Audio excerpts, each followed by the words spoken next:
and, you know, things that I'd seen on TV for sure.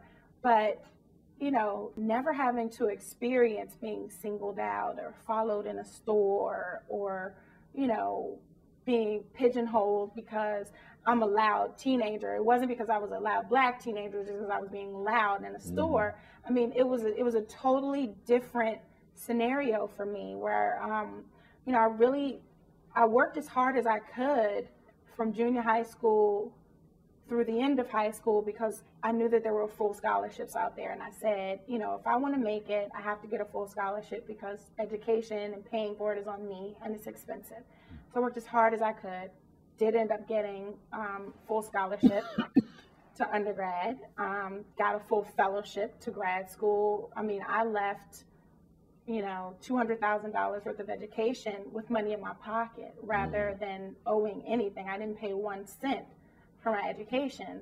And the thing is that when I turned 18 and I was in my own city, 20 minutes away from my house, I went to George Washington University in Washington, D.C. I stepped on that campus for the first time after I was accepted and after I was given a full scholarship. And it was a different world, but in my community. And I totally did not understand why it was or how it was that I was in my city. You know, they were calling it Chocolate City, of course.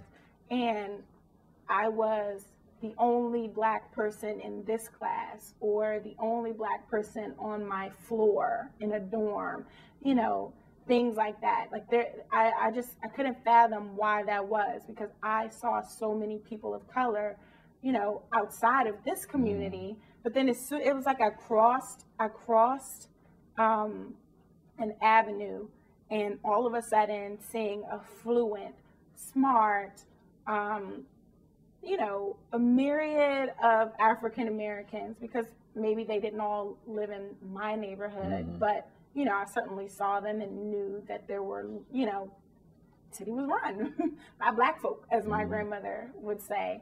And then just to cross an avenue and everyone who works in this community, you know, you could imagine was probably living at or below poverty line because, you know, they were in the service industry. It was very blue collar, and I definitely don't want to demean anyone who works in this kind of sector, but it was definitely just interesting to see, you know, that I had no Black teachers in Washington, D.C.